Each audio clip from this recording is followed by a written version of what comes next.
govern these programs. Those have been provided through IRS and Treasury. We're also going to talk briefly about Social Security's regulations that have recently come out and give you a little bit of a state perspective on what's going on in particular states that are getting ready, geared up to open their programs. So let's get started here. So the ABLE Act, its formal name is Stephen Beck Jr. Achieving a Better Life Experience Act, and it became law on December 19th of 2014. And this is after nearly a decade of nationwide advocacy work across the country in order to garner the support that was needed to get this bill turned into the law that it is today. In its very basic sense, it provides new options for some people with disabilities and their families to save for their futures while protecting their eligibility for public benefits such as Medicaid and Social Security. It's important to note that while it seems like a year and a half has gone by since it's passed, this is still a relatively new piece of law, and there are still things that are changing through the regulatory process and through other programmatic processes. So the information provided in this presentation is based on what we know now, but could change in the future. Okay, so what is an ABLE account? So an ABLE account, it was established under a new section called 529A, Qualified ABLE Programs, and they often mirror 529 college savings accounts. They're qualified savings accounts that receive preferable tax federal treatment.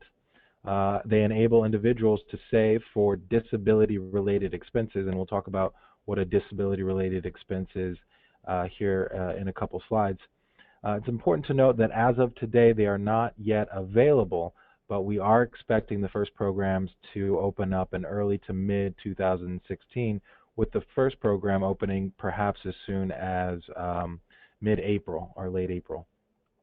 It's important to note that assets in and distributions for qualified disability expenses will be disregarded or given special treatment in determining eligibility for most federal means tested benefits. And when I say most, there is one caveat to that, and we're going to go over what that is here in a couple more slides. Okay, so what are some of the requirements that will govern all ABLE accounts? Some of those requirements are the fact that any eligible individual is only allowed to have one single ABLE account. So this is different from what you might think of in the college savings accounts, the typical 529 account, where a beneficiary could have multiple. That is not the case with an ABLE account. Again, an individual who is a qualified individual or a beneficiary is only allowed to have one ABLE account per qualified beneficiary. So it's also important to note that the designated beneficiary, or the individual with a disability, is the account owner. So the funds belong to them.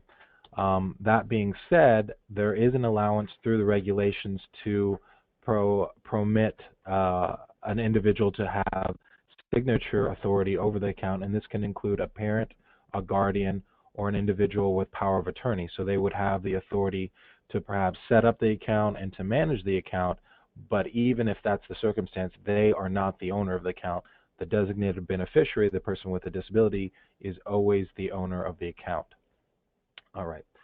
So originally, when the law was passed in 2014, accounts were required to be established in the designated beneficiary state of residency. So that would mean if I'm a qualified beneficiary and I meet the criteria that is noted in the law to open a program and I live in Texas, or to open an account and I live in Texas, before I would only be allowed to open an account in the state of my residency. As of a few months ago, Congress decided to go back into the law and change that to basically eliminate the residency requirement. So that is no longer the case. So now, let's say that I'm a qualified beneficiary, I meet the criteria to open an account, and I live in Texas, and Ohio opens a program. Despite the fact that I'm a resident of Texas, I can go open up an account based out of the Ohio program. It does not matter where you live. You can open an account in any state that's providing the program and that has decided to have a nationwide program, which will be the majority of the programs. As far as contributions, are funds that can be distributed into the account.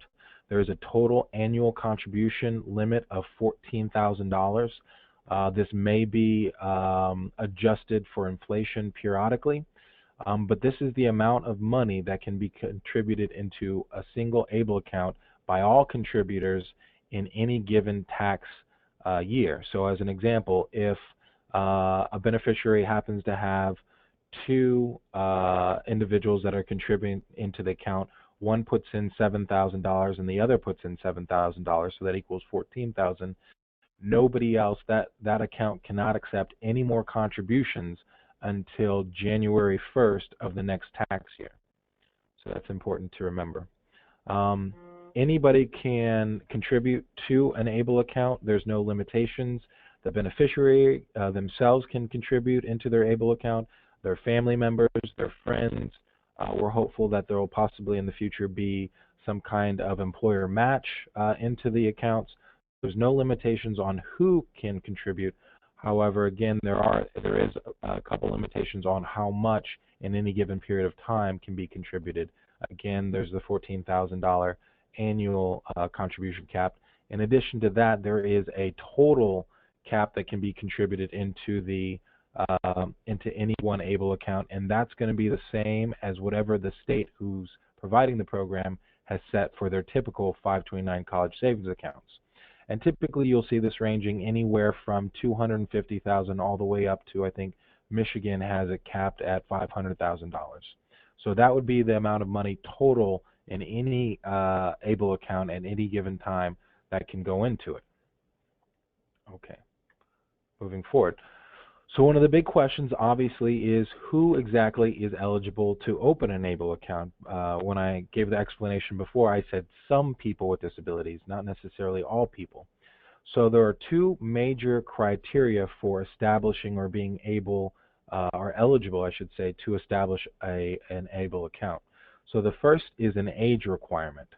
So no matter what else, the individual who's applying or who's interested in opening an ABLE account or who would like to be eligible to open an ABLE account, they must have the age of onset of their disability must have occurred prior to their 26th birthday. So this doesn't necessarily mean that somebody who's 35 can't open up an account. It's just that that individual who happens to be 35 at the time of opening the account would have had to have an onset of their disability before age 26.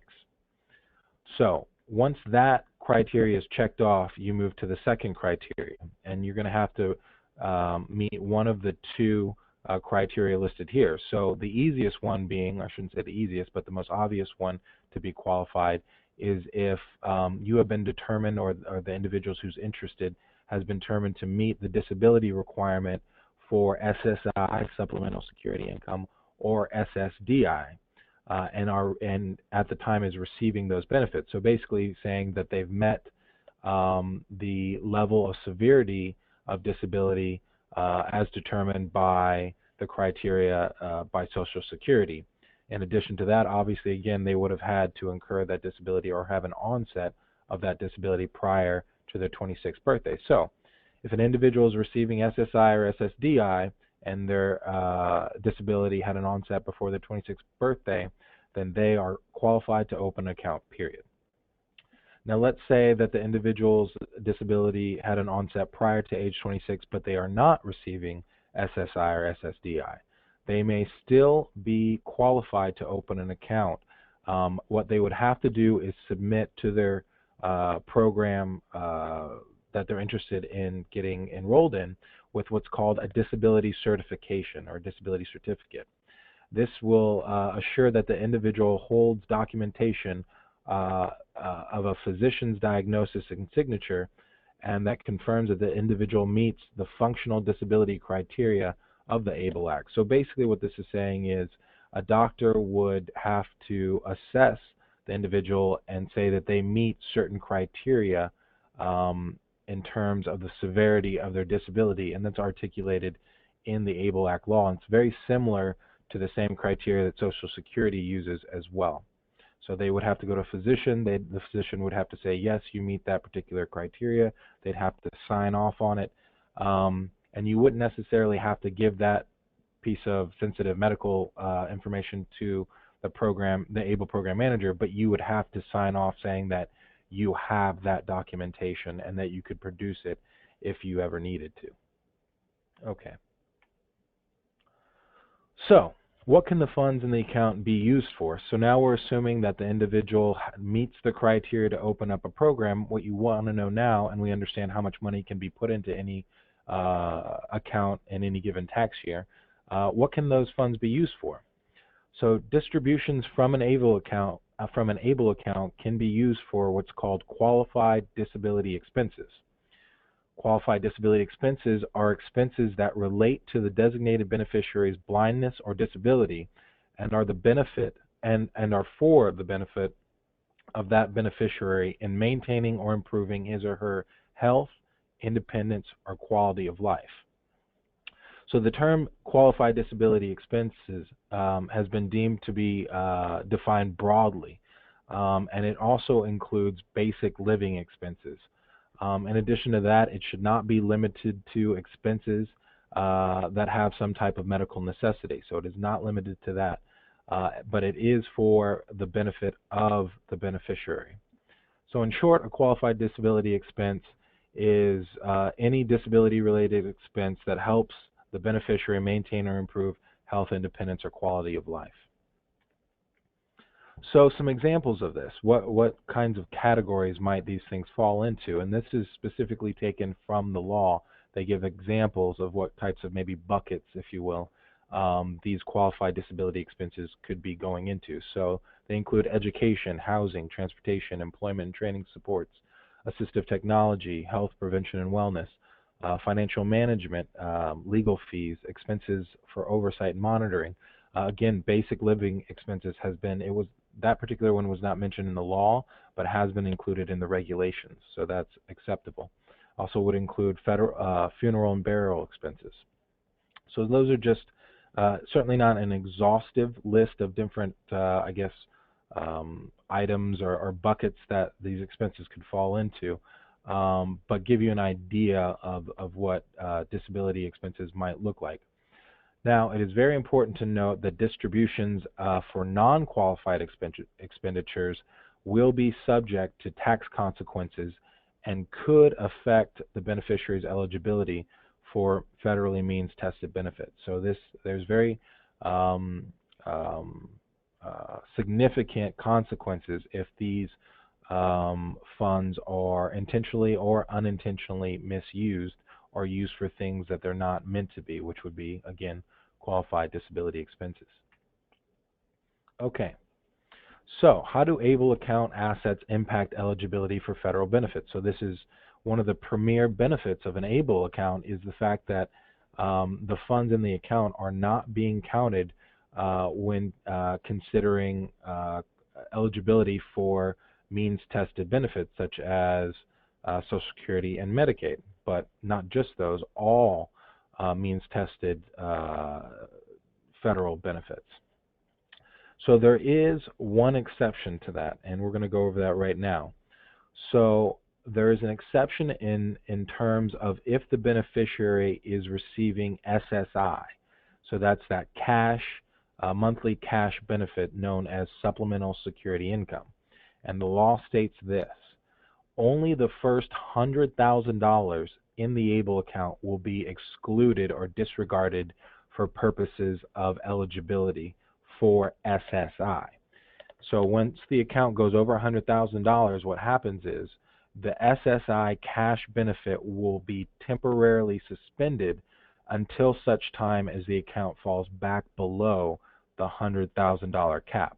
Now, even if this happens and SSI goes on this temporary suspension, it does not have an effect on any of your other means-tested federal benefits, most notably Medicaid. So your Medicaid will continue untouched. This only counts for supplemental security income, which is that cash monthly benefit. And as soon as the account falls back below $100,000, then that'll kick back in. The other thing to look out for is when using the funds in the account for housing expenses. It's important to note that if using them for housing expenses, you have to pay for that housing expense in the same month in which you pulled the money from the account, or else it could have an effect, again, on your SSI cash benefit. Okay. So again, this next slide reiterates the fact that the $100,000 only cap only puts in suspension your SSI. It does not touch your Medicaid whatsoever. Another very important thing to understand about these ABLE accounts is what's called the Medicaid Payback provision. And what that states is any assets remaining in the ABLE account when a beneficiary passes away, subject to outstanding qualified disability expenses, can be used to reimburse a state for Medicaid payments made on behalf of the beneficiary after the creation of the ABLE account. So what does that mean exactly? So if I'm a beneficiary and I open up an account when I am, 40 years old, and all of a sudden these programs come up and I meet the criteria that we discussed and I open up an account, and I'm also receiving Medicaid services, and I open the account at age 40. And let's say I pass away and I have the account continuous, and I pass away at age 63. At that time, and let's say I have $80,000 in the account. So when I pass away at 63, and let's say I'm living in Texas, Texas can figure out how much money they've spent in terms of Medicaid services for me, and let's say that's $100,000 since the account was open. So they can look back and they can say, okay, let's say that's $100,000. The state of Texas can file a claim and be reimbursed for that $100,000. Now, granted, in this example, I only had $80,000 in there, so they would take the $80,000. They can't come after my estate for anything else or go after anything else, but they do have the right to file a claim to reimburse themselves. A lot of times, because of the severity of disability that people with ABLE accounts will most likely have, they're probably getting fairly significant services and supports from the Medicaid program.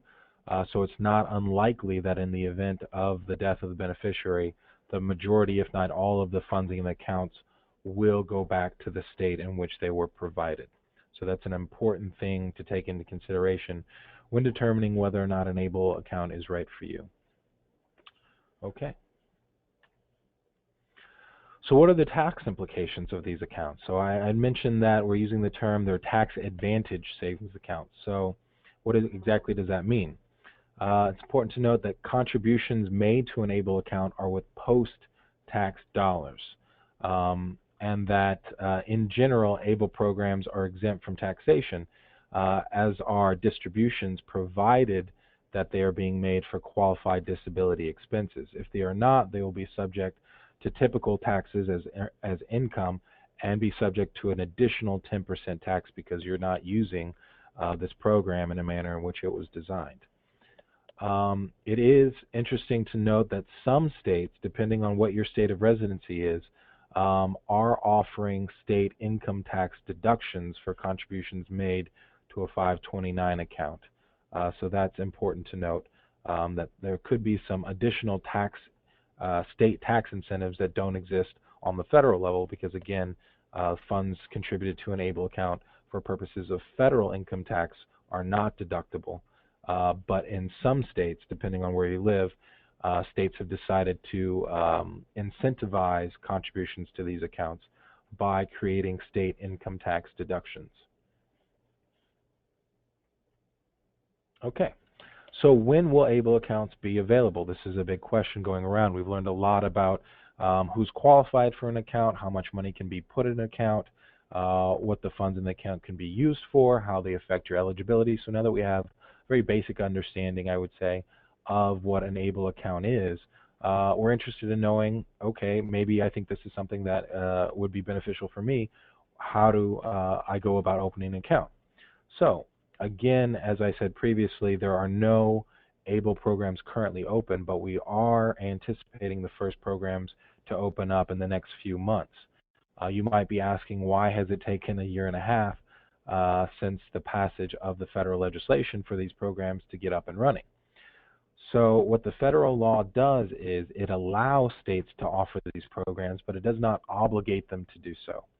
So each given state that decides that they would like to provide this service has to pass their own state-level ABLE legislation. So these things, of course, take time.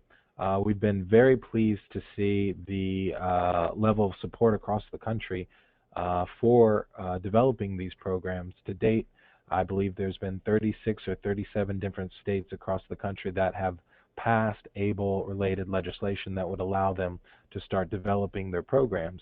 And we're certainly very excited about that. We think in 2016 we could see as many as 10 or 12 different programs up and running. I think by this summer you'll probably see 5 or 6, and maybe even a couple in the next 60 days. So that being said,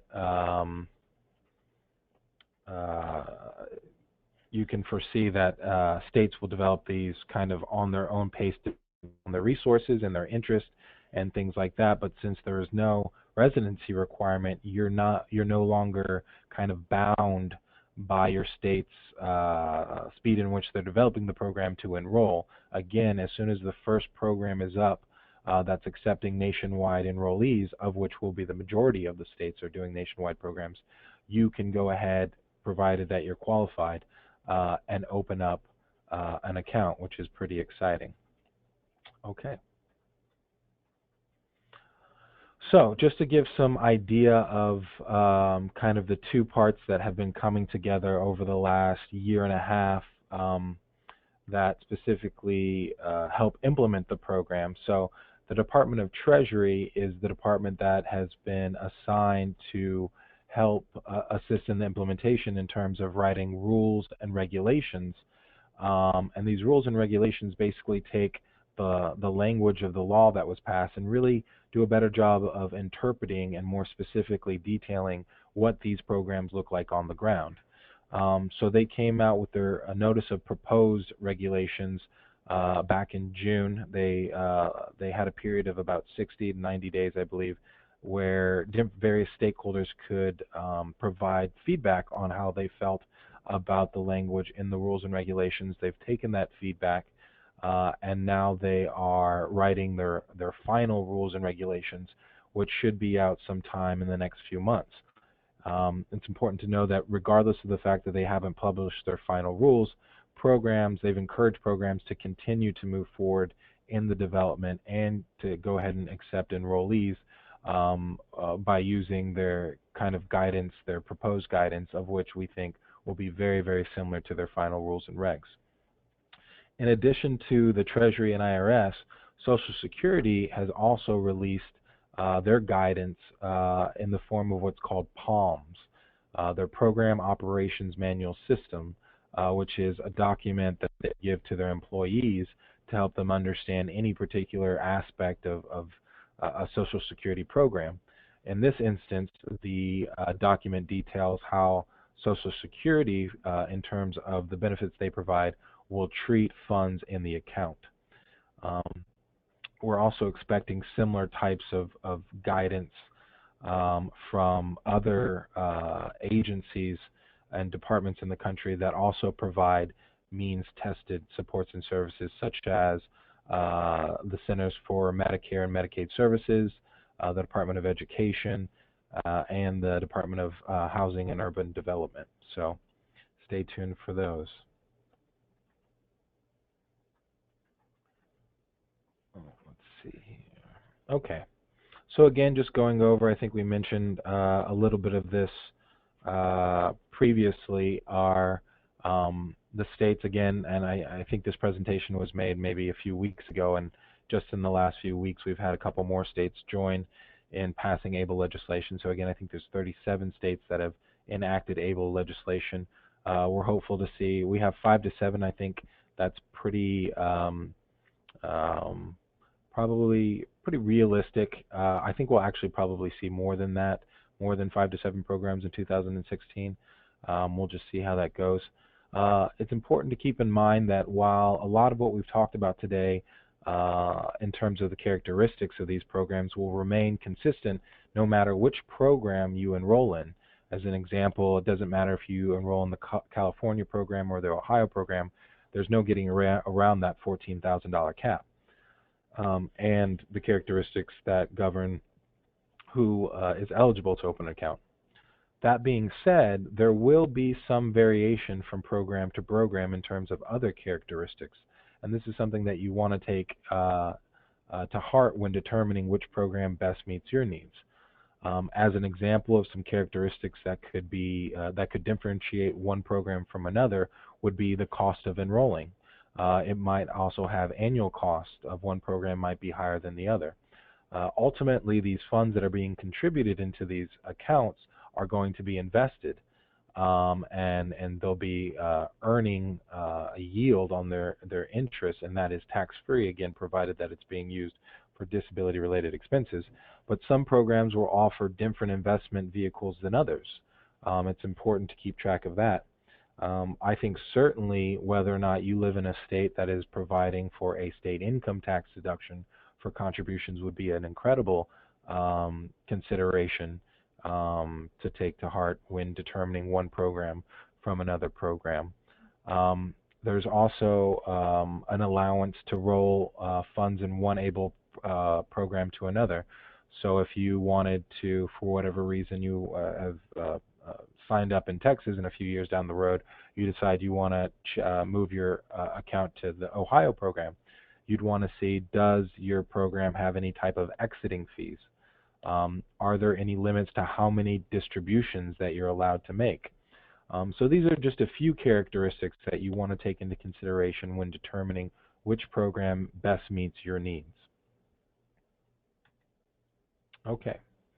So again, this next slide, it just goes over some of the stuff that I mentioned previously with regards to the proposed rules and regulations that came out on June 19th from the Department of Treasury.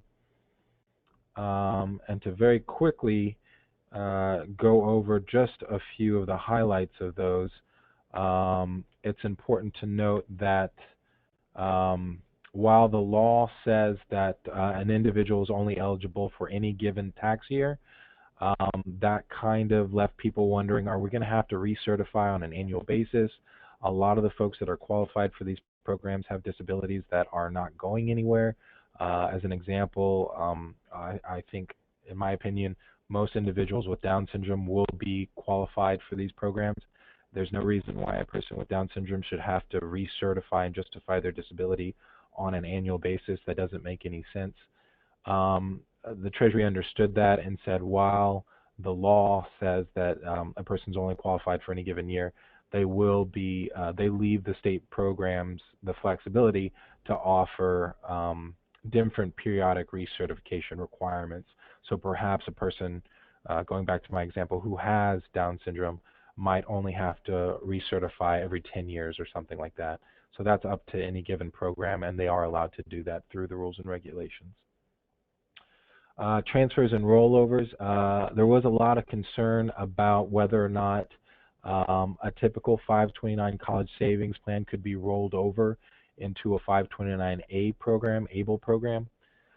The example given was that perhaps a parent had set up a 529 college savings account for their son or daughter.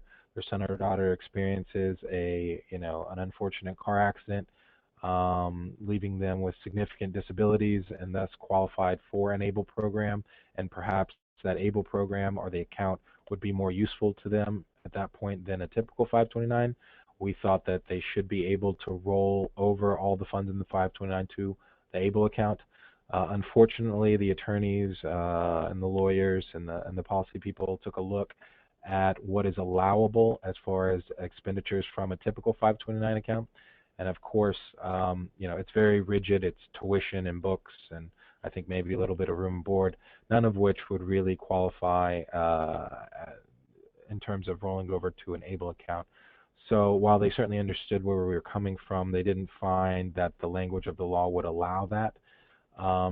So that's something that we will be working on here in DC, and as an advocacy organization National Disability Institute, and certainly utilizing our ABLE National Resource Center, we'll be going back to Congress and trying to fix that. Again, the next point goes to the program-to-program transfer that I had mentioned. That's allowable, so it's a very easy, seamless way to change from, say, the Texas program to the Ohio program if you think, for whatever reason, that program best meets your needs. There is the opportunity to roll over a program, or rollover account to a sibling, provided that the sibling is also a qualified beneficiary. That would have to be done during the lifetime of the original beneficiary. So that's something that was noted in the rules and regs. They also wanted to make a point with the regulations to clarify that these ABLE accounts, while a lot of folks are looking at them like savings accounts, it's important to note that they can be used for long-term benefits and short-term needs of the designated beneficiary. So we are advocating that programs would allow far more frequent distributions than you would typically see in their 529 college savings plans counterparts.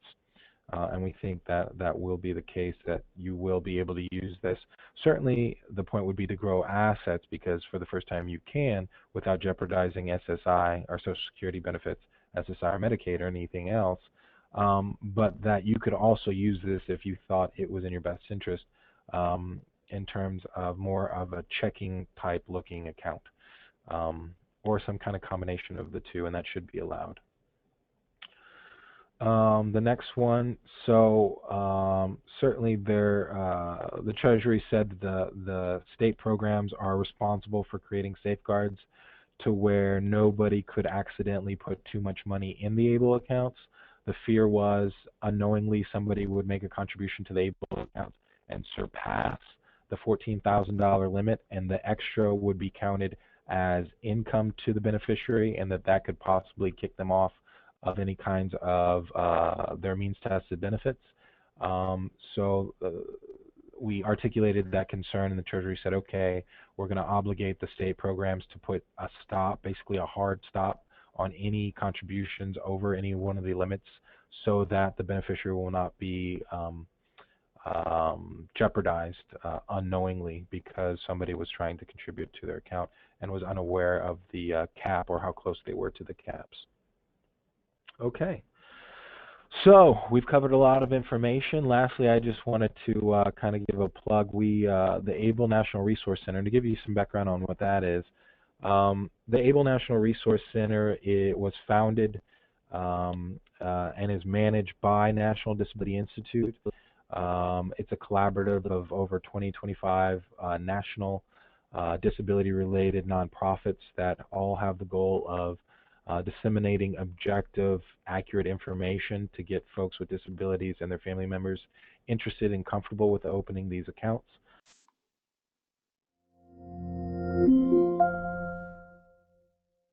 For the last year is how do ABLE accounts compare to trusts and pooled trusts, special needs trusts and pooled trusts. So we wanted to dedicate an entire webinar to just talk about that. So that's what you see there. I'm going to try and see if I can show you the website real quickly that we've developed. So I think you should be able to see this right now. This is the website. We just launched it no more than 2 weeks ago. We're very excited about it. This gives you some basic information about ABLE. One of the great things that I really like about it, there's this map here that you can see. You can click on any state. Let's take Ohio, for example. We should probably be doing all state, but I forgot. Sorry. And it gives you where it is. So Ohio signed into law. It goes over the caps, no state deduction there. It also gives websites. So some of the states have websites up. So this one does. It takes you to the website and says coming soon and all that good stuff. In addition to that, we have our news down here. It'll tell you just various information that's coming out about ABLE. Our webinars, these are a couple of the webinars that we did a few months back, and we have them archived there if you'd like to check them out.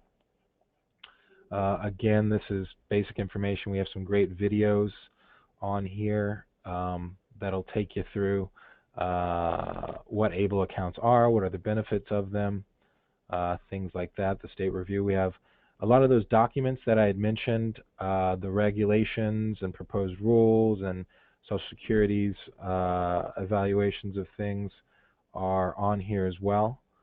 And you can click on here and it'll give you a description of the resource, and then you can actually link to the resource itself.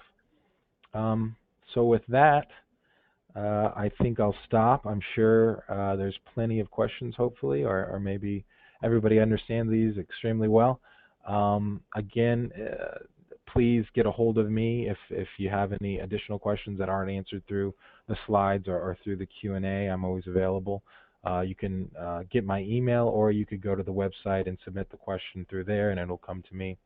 But with that, let's go ahead and see if there's any questions. Hi, Chris. Yes, there is one question, and I think you might have touched on this earlier, so if you can just kind of reiterate the answer to this question. Bonnie had asked if we enroll in a plan in Texas because they open first, can we transfer that account to Iowa once Iowa gets into having an ABLE account program? So that is a great question.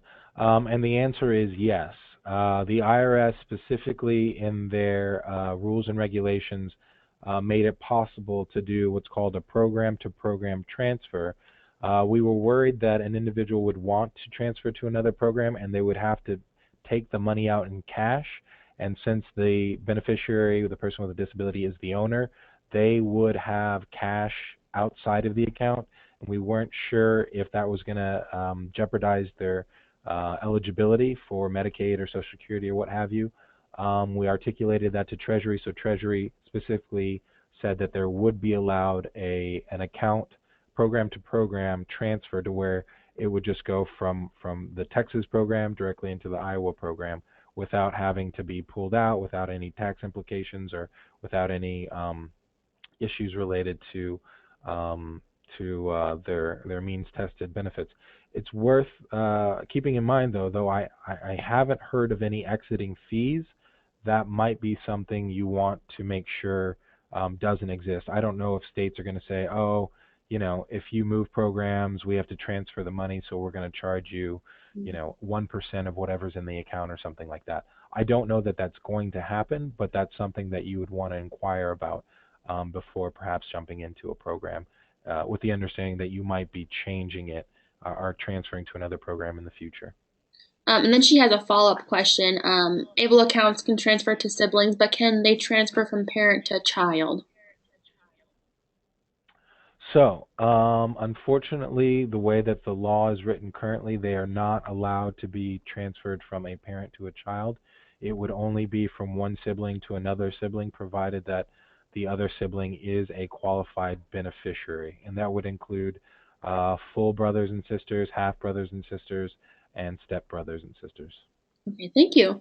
Another question from Mary Lynn. Is there a minimum amount of deposit to start an ABLE account? That is another great question, and that's going to be under the criteria that I had mentioned in terms of how one program could differentiate from another. So that is left up to any given state program. Could hypothetically, and I think most of them will, have some kind of startup fee or entry fee, and that would be something that you'd want to learn about. Excuse me. Before enrolling in a program. It reminds me also, one of the great things that will be included on the website, kind of phase 2, and we're hoping to have this up sometime in the summer, will be all the things that we're asking about. Is there going to be an exiting fee? Is there an entrance fee?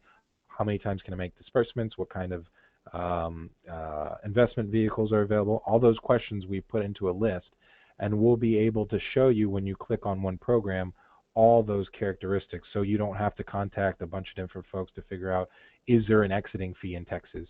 We'll have, as soon as you click the Texas program, it'll come up with a list of characteristics, of which an exiting fee would be one of them, an entry fee would be one of them, and you'll be able to have those answers in front of you. And hopefully you'll be able to pick 2 programs, and what the website will do, they'll put them next to each other so that you can actually compare each one based on those different, probably 10 or 15 different criteria. Well, that's good to know. Thank you for talking about that. And then also, she has a follow up question about. She says that she sees that Iowa as the contact, or the contact for Iowa is a state treasury office. Do Iowans need to call that office to ask when exactly an account could be opened? Is that how they inquire about that? As far as Iowa goes, yeah, I think so. Let's see. So I have the Iowa page up. So Iowa is an interesting state. It looks like you are offering a tax deduction, which gives, I think that's an incredible incentive to invest in the Iowa plan. Um, let's see here. It looks like, yep, it's in your state treasurer's office. So yeah, I think your state treasurer would be probably the best kind of contact right now to determine when your program might be up and running. We're trying to keep in contact with all the states as best we can as well. So I would encourage you to check back on this page, and we'll update it periodically as soon as we know more information in terms of when Iowa will be up and running and things like that. But I Okay. think that's a great place to start, the state treasurer's page Okay. Perfect. or contact info. She also has another question. If someone is on Medicaid and has $500 over the $2,000 resources limit and needs to spend down, assuming the person meets eligibility, it would be possible to take the $500 and open an ABLE account. Does that sound like an appropriate option? She's wondering. Yeah, absolutely. So as an example, I think that's a great example. My brother, who I'm sure is going to be qualified for an ABLE program or an ABLE account, he lives in Texas. He receives SSI, and his disability occurred under the age of 26. So I know for a fact he'll be eligible to open an account. He has trouble. He gets his SSI cash benefit. He has trouble spending it every month so that it doesn't add up to be over 2,000 and could jeopardize his benefits. So he can open up an ABLE account, and instead of being forced to spend the money on whatever things he may or may not need, he can put in there and save for perhaps larger purchases that are related to his disability. Good to know. Um, if anybody else has any other questions, that is all the questions that I see in our question box. Please feel free to type them in now. Um, and in the meantime, the Brain Injury Alliance of Iowa will continue to be a resource for anybody who has questions. We can help you as best as we can with our NERF program and finding resources for anything brain injury related, along with this type of stuff as well. So please feel free to reach out to us. Um, I don't see any more questions in the questions box. So I just want to thank you again, Chris, for providing this webinar today. This is very informational for a lot of people that we are serving. I know that it answers a lot of questions for people for down the road for an Right. option that they might have. As a reminder to Great. everyone, this is recorded and will go on to our Brain Injury Alliance of Iowa webpage in the coming days. That website again is biaia.org. And I just want to thank everyone again for your participation. You will be receiving an email shortly after this webinar is over with your CEU, also with a link to a survey to provide any feedback and also ask any other remaining questions that you might have that you weren't thinking of today. So please feel free to do that. And again, thank you, Chris, for being here today and providing this webinar. And Absolutely. have a good Glad to rest do of it. your day, everybody. And thank you, Chris. And have a good rest of your day as well. Thank you. I appreciate it. Bye All bye. right. Thank you. Bye.